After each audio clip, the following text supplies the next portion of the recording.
Hey, this is Antonio. Welcome back to my channel. Who's ready for some fighting words? So in this video, I want to talk about the aftermath of Canelo Alvarez losing to Dmitry Bivol.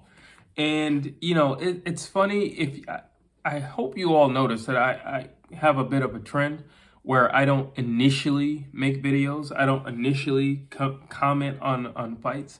I like to let a day or two go by and just hear what the overall consensus is. Like, what are people saying? What are people thinking? And it's interesting. Boxing is a very interesting sport. No other sport will we just throw our champions away, so quickly. Canelo loses to Dmitry Bivol, okay.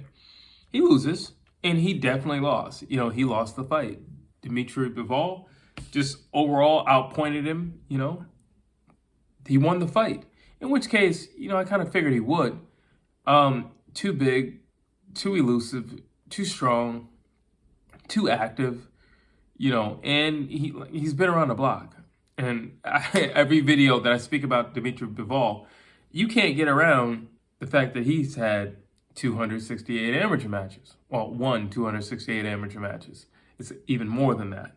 So, I just need to see what people are thinking, what people are saying. And it's interesting, how many people are kind of, I don't want to say turn their backs on Canelo, but the week prior, he was the GOAT, and he's this, and he's that. And then now, because he lost, now he's none of these things. You're still talking about a guy who used to fight at 147 pounds, who just fought at 175 pounds. And no, he did not win, but he wasn't a pushover. He didn't get walked on. He didn't get dropped. Yes, Dmitry Bivol won the fight, but Canelo Alvarez he got beat up, but he didn't get beat down. There's a difference. There's a difference between getting beat up and getting beat down. Canelo Alvarez got beat up. Canelo Alvarez did not get beat down. Canelo Alvarez, now, I don't know how true this is in terms of what he said after the fight, where he said he believed that he won. Only him in his heart would know that. Again, I reach out to Canelo and say, don't be that guy. If you lost, you lost. Don't turn into Teofimo Lopez on us. Accept your loss. Be gracious, be humble in your defeat, Be gracious in your wins, but be humble in your defeat. You got bested. There's nothing wrong with that. It's only today that a guy gets a loss and he's like, he's old news, or he's not what we thought he was. It's truly amazing, because if you go back to the 80s, matter of fact, go to the 90s, the 80s, the 60s, the 70s, the 40s. A lot of those guys had losses. Sugar Ray Robinson has losses. Muhammad Ali has losses. What are you talking about? Lennox Lewis has a loss. It's amazing. The Klitschko brothers, Vladimir has losses, but you look at his record, look at what he did. Are you kidding me? Look at what Lennox Lewis did. It's funny. I don't think anybody's left as much of an impression on boxing, new age boxing, the last 20 years of boxing as Floyd Mayweather. I think he's made the greatest impression. I think he's made such a psychological impression on boxing that I don't know if we'll ever be able to, turn back around and get the old mindset back. But now, thanks to Floyd Mayweather, now we love him for why we love him. He's an amazing boxer, and I've said it many times over. I think he's the greatest boxer of the last 30 years, personally. Just hard work, dedication, his grind, his self-belief, his ability to win fights, his ability to read an opponent, all the things that make a fighter great. I love him for those things. The one thing that I don't love him for is the mentality that has changed in boxing since Floyd Mayweather. Okay, now if you get a loss, you're trash. Now if your O goes, who are you? What is your identity? Because you no longer have your O. That's ridiculous. That should not be. And listen, that's the reason why a lot of fighters are not fighting each other. That's also the reason why fighters are seeking these big paydays so they can ride off into the sunset and never have to face who, maybe they should be facing. That's the reason why Errol Spence and Terrence Bud Crawford is taking so long, so they can build it up.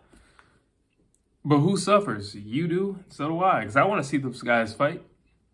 But the businessmen are getting in the way of this fight, So I just feel like we're all living in the post-Mayweather era, whether we like it or not. We're all in it. Every fighter on the planet Earth is in it, okay? Doesn't matter. You're in the post-Mayweather era. And Canelo Alvarez, because he got beat up, he's not a good fighter anymore. He's not a great fighter anymore. Listen, you move up that much and you drop guys on the way, I'm sorry, that doesn't get taken away from you. That doesn't get taken away from you. It should not get taken away from you. And if you're questioning his heart, if you're questioning his ability, if you're questioning what he's done in the sport, then I don't think you're that much of a fan as you claim to be. I don't think you're as knowledgeable in the sport as you claim to be. If you think that tarnishes who he is, that doesn't tarnish anything. He shouldn't even been up fighting at 175 pounds to begin with. But that's him daring to be great. That's him daring to step out of his comfort zone. That's him going into a new land. Because, listen, those dudes are giants. He's not a giant. He's not that big. He's not that big, So I commend him for what he did. I hope he does not go ahead with his rematch. Now that I will be honest about. Hope he does not go ahead with this rematch. Now, yes, Canelo Alvarez does better in rematches. I mean, you look at the first Triple G fight, which I believe that Canelo Alvarez lost. And then you look at the second Triple G fight, which he clearly won. So clearly, he's somebody who can learn from his mistakes. He's somebody who can watch film and grow. He's somebody who can come up with a game plan and implement that game plan on the night of. Okay, that being said, Dmitry Bivol, and I'm telling you now, did not fight the way he normally fights. He's a lot more flat-footed than he typically is. Dmitry Bivol has great footwork. And he's very mobile when he's in the room, when he's in the ring. And he wasn't as mobile as he normally is. Why? Because he was comfortable. Why? Because Canelo wasn't presenting a threat. Why? Because he was easily winning. Listen, one of the gripes on Floyd Mayweather is that I've always noticed was he only fights up to the level of his competition. So what I mean by that is, if you present to me a 5, I'll just fight at a 6. I can go up to a 15, but I'll just fight at a 6, because that's all I'm going to need to beat you. Dmitry Bivol did the same thing Saturday night. He performed up to what was needed, not up to his full potential. Trust me, people, when I tell you, he can look better than that. Believe me when I tell you, Dmitry Bivol can look better than that. And I hope Canelo sees this video. Canelo, please go back down to 168, because Dmitry Bivol can look better than what he was on that night. He can give you different looks than what he gave you on that night. He can present a new headache, and that's footwork. That's him not getting hit. That's him not standing in the pocket. That's also what he can present. Don't let him present that, because then you will get the beat down, not just beat up.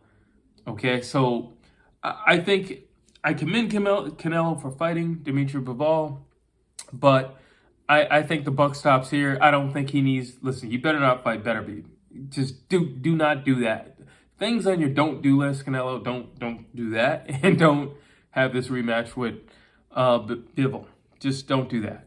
I feel like you've gone as far as you can go, but to the fans, to the true fans, let's lift him up. He's still a champ. Number 1, he's still a champion. Number 2, he's daring to be great. There's nothing wrong with that.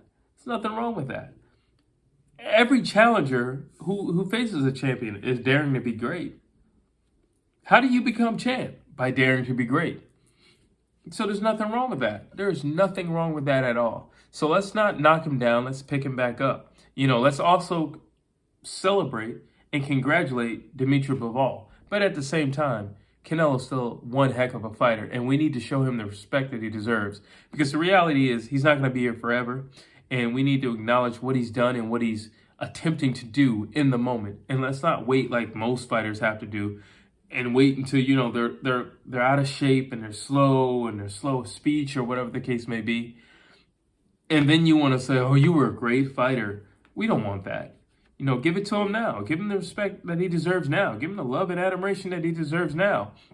If you're a true boxing fan, if you're a real, you know, fan of Canelo, it's amazing how many other fighters came out of the woodwork. And shout out to Claressa Shields. All you people who like Claressa Shields or don't like Claressa Shields, she was one of the only boxers that was literally saying, hey, he's still the man. He's still the GOAT. Shout out to Claressa Shields. But drop your comments down below. Tell me what you think. Do you think Canelo's getting a bad rap? Do you think Canelo is still just as great as he was prior to the Dmitry Bivol fight? And also drop your comments on what do you think about if, you know, Canelo should have a rematch. I personally don't believe he should, but I want to hear what you have to say. As always, please like, please share, and please subscribe to my channel.